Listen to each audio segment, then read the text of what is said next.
భారత రాజ్యాంగం గురించి జిఎస్టీ గురించి కొన్ని వాక్యాలు.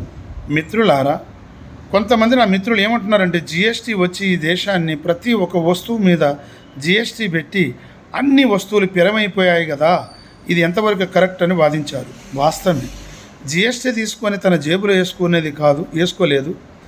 మరి నరేంద్ర మోదీ కానీ ఆదిత్యనాథ్ యోగే కానీ మరి జిఎస్టీ డబ్బులు తీసుకొని తన జేబులు వేసుకొని వెనక తన కుటుంబానికి ఏం పెట్టుకునేది అయితే లేదు.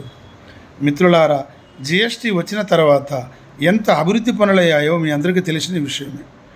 గతంలో మనం యూకే కానీ అమెరికా కానీ ఇతర రాష్ట్రాల్లో ఉన్నటువంటి రోడ్లు, రవాణా, అక్కడ ఉన్న డెవలప్మెంట్లు అన్నీ చూసి మనం ఎంతో ఆశ్చర్యపోయేవాళ్ళం. విదేశాలు చూడు ఏ విధంగా డెవలప్ అయ్యాయో, మనం ఇండియా చూడు, మనం ఇండియా రోడ్లు చూడు, మన దేశంలో ఉన్న డెవలప్మెంట్ చూడు, ఇక్కడికి అక్కడికి ఎంత తేడా ఉందని మనం ఎంతో బాధపడుతుండేవాళ్ళం. కానీ ఈరోజు అది ఏ ఊరికి పోవాలన్నా, ఏ దేశం పోవాలన్నా ఈరోజు విదేశాలతో పోటీగా మన దేశం రోడ్డు రవాణా ఎంత అభివృద్ధి అయింది.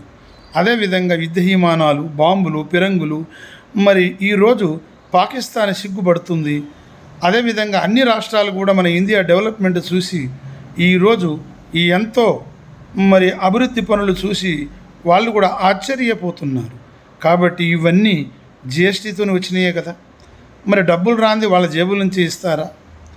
కాబట్టి ఇంకొక విషయానికి వస్తే, గతంలో మన రజాకారులు ఎప్పుడు అమాయకుల మీద, పేదల మీద ఒత్తిడి చేసి ఏలుముద్రలు తీసుకొని ఆ రోజు కోట్లాది రూపాయలు సంపాదించుకొని అంటరానివాడు ముట్టరానివాడని వాళ్ళందరినీ కూడా బానిస జీవితాలతో గడిపారు.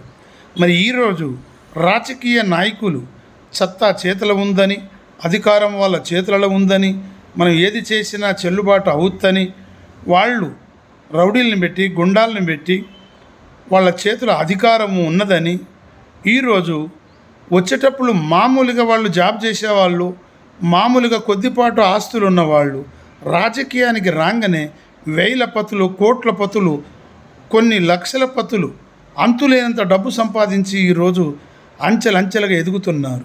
ఇదంతా ఎక్కడ సొమ్ము? బయట నుంచి అప్పులు తేవడం, మన మీద ట్యాక్సులు కొట్టడం, వాళ్ళ ఇండ్లు నింపుకోవడం, వాళ్ళ కొంపలు నింపుకోవడం, మన దేశాన్ని అప్పుల పాలు చేయడం, అలాంటి పార్టీలు కొన్ని ఉన్నాయి. కానీ బీజేపీ పార్టీలో నరేంద్ర మోదీ లాంటి మహానుభావుడు ఇక రాడు, వచ్చినోన్ని పోగొట్టుకుంటే మళ్ళీ మనకు దొరకడు. ఈ అన్ని వాక్యాలు మీకు తెలియజేస్తూ ఉంటున్నాను. మీ సీనియర్ నటుడు కేవై గిరిరాజ్. జై భారత్ మాత.